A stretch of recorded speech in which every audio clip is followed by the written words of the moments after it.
He- Hello and welcome to tonight's episode. Good evening, Andy and Amanda. How are you tonight? Warm. I think we're okay. Yeah, good, warm, but good, yeah. So it's been I think it's about 25 degrees today, man, around here. So Yeah. it was 28, 29 degrees clean yesterday around here. It was believe. Really, really warm.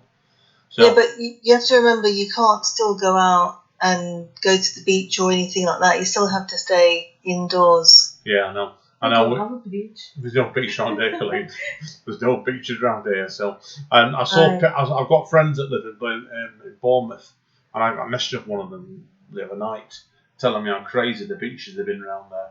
And I thought to myself, it makes you glad in some ways that you're not living near a beach, because you think to yourself like you've got to try and carry your life and avoid all the idiots piling onto the beaches. No, because the problem is nobody believes this actually is real. They think the lockdown is not something that is correct and it's a hoax, but it is actually very real. Yeah, and agreed straight away. What do you think? I don't know how you can convince people, because people are dying and it's not enough to convince them. So I don't know what you have to do.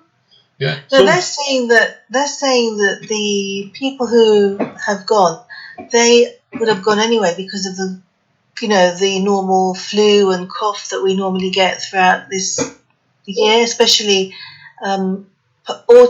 late winter and early spring. Yeah, but They're thinking it's hay fever time plus the late winter.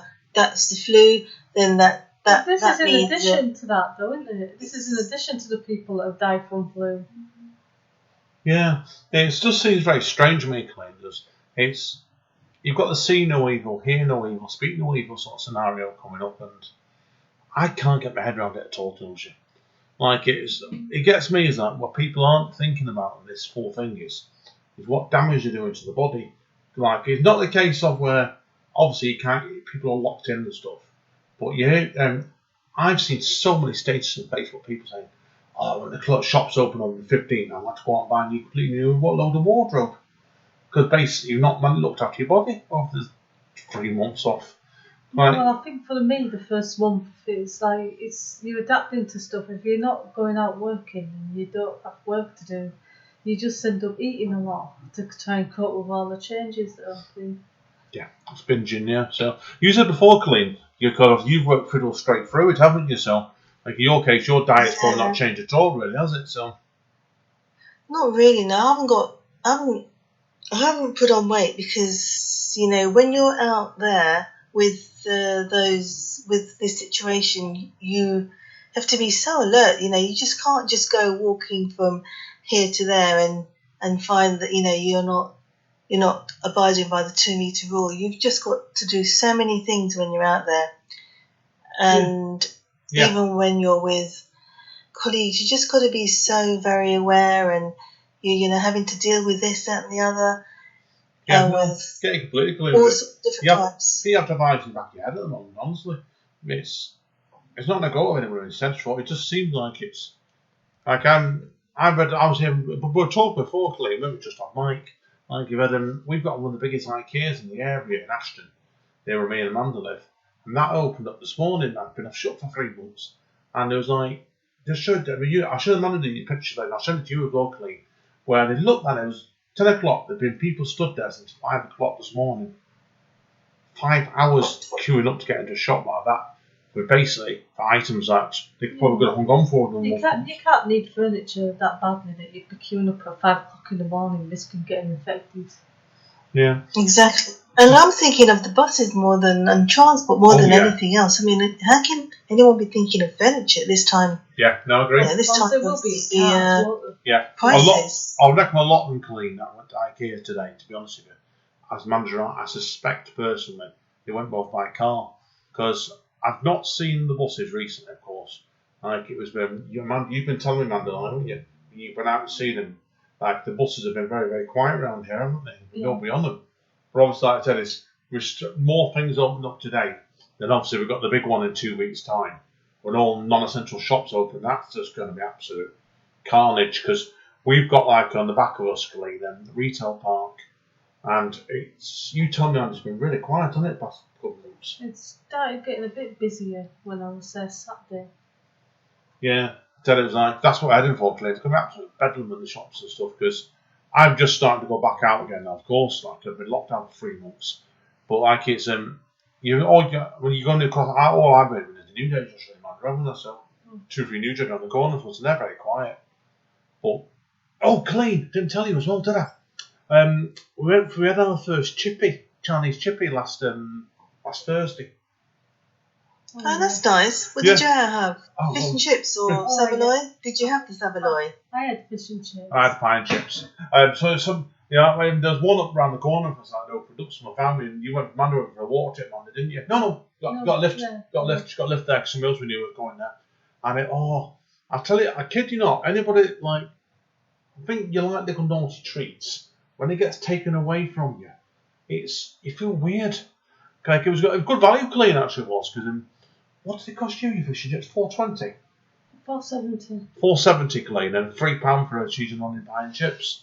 That's really good. Yeah, good value. In London, it's about £11 upwards. I've heard that. Yeah, London's a lot dearer. His prices are funny compared to London to Manchester, but that's only like a little. The one Amanda went to was only a little back street one, basically. But there's one that's open next door and one to us is due back on the 15th or 16th in 2 weeks' time. When the day that opens, Colleen, I know me and Amanda are going to be in there because it's a 2-minute walk basically for us, and it's even cheaper that way.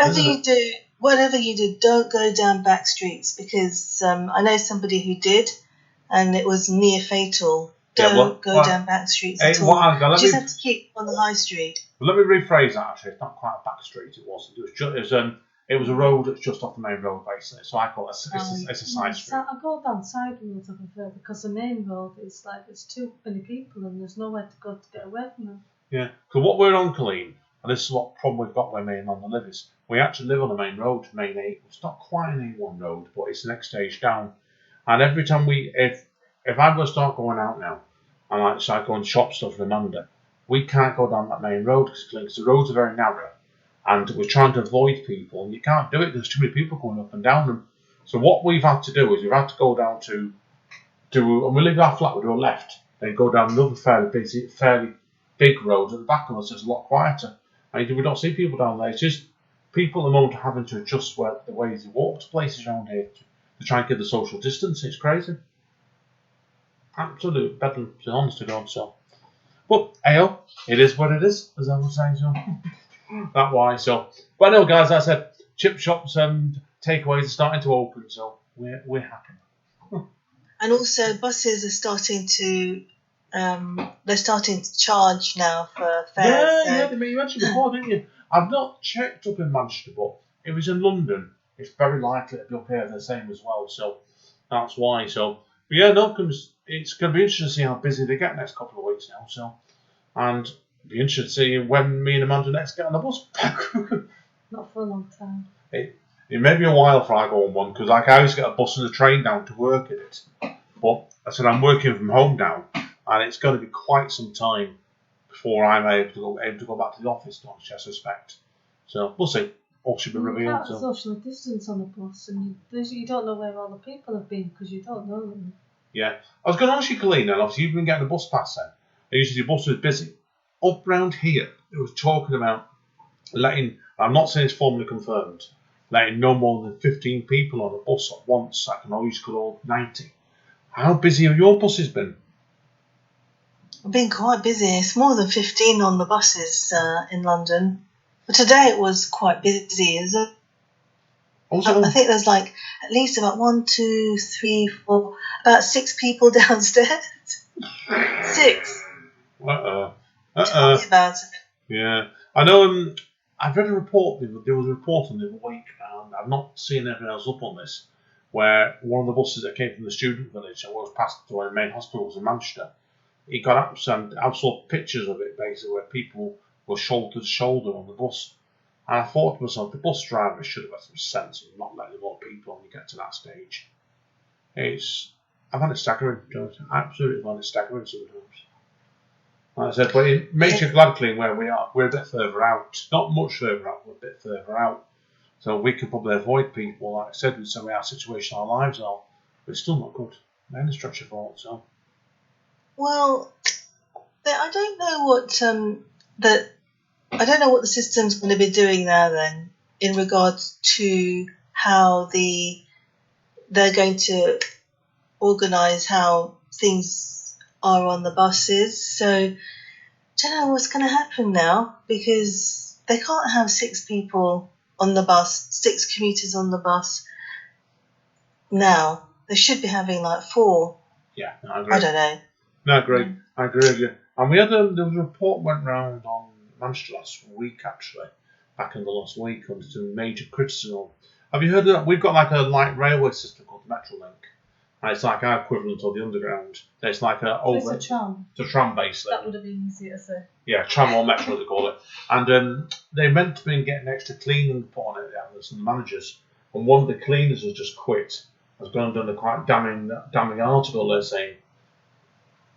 They haven't been cleaning the trams anywhere near as much as they should have been. Well, some drivers said that pretty early on, didn't they? Yeah, drivers said it the same as well. So it's like, it's something about everyone to bear in mind, really. Like, you've got to ask. There's a lot of questions got to be asked when we get to say we don't want to start going back to work and stuff. Is it safe? Is it ever going to be safe now? We just don't know. There's a lot we don't know at the moment. So we'll just have to see how they start to, organise the situation at the moment. Then. Yeah. So I don't know what they're going to be doing then in terms of how they're going to manage the transport and the place that you go to work. I don't know. I don't know, because it's funny, because my works at the moment is where they've got it like, well, I'm a different ballgame, but generally at the moment where there's a third of the staff off because they're not safe to go in the office, or they're working from home like me, shielding. But the rest of the people are week on, week off at the moment. Because my manager's working from home at the moment this week. And I've been speaking to him this morning at 7 o'clock. I was getting work off him. But like I said, I don't know. The society has changed, and we talked about it a week in the episode here, really. Society has more definitely changed. Whether it's changed for the better, just don't know. If you look at clean, like they've announced that the Premiership's coming back now, haven't they? And football's coming back now, mid-June. Like it was, I don't think you live near a football ground, do you?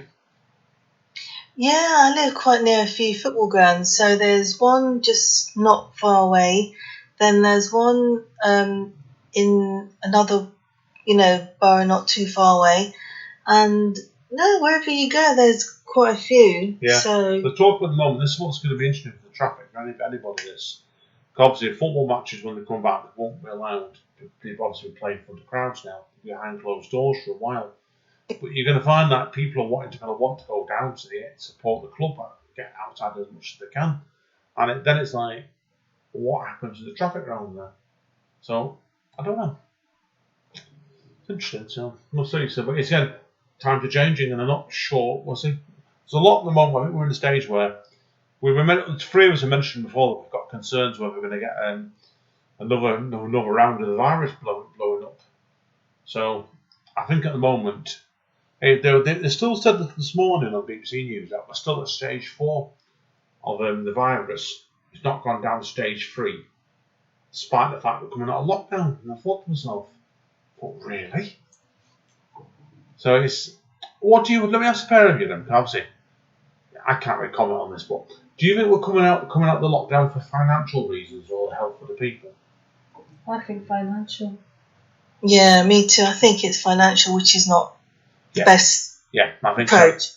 Yeah. It's because of my concern as well, actually, as well. Like it don't fill your confidence, that's for sure. So we can't even mention about certain aids and stuff that have got ripped to pieces in the press at the back of the last week. It gets a stage clean where every time you watch a news topical show that has a laugh at the news over the week. We saw 2 now. I think what we can say though is that if you think there's something wrong with your eyesight, probably just go to the opticians instead of going for a drive. Yeah, 250 miles each way. Yeah.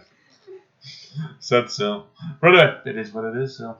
I know, clean. Would you believe it? It's getting towards 15 minutes, so we're just going to say goodnight to everyone. Yeah. Stay safe and tune in next time. Yeah, don't forget, guys, girls, if your chip is reopened, support your local business. We will be. Yes. We're going to a kebab house now on Wednesday as well, so support local business. Bye. Take care, guys. Bye.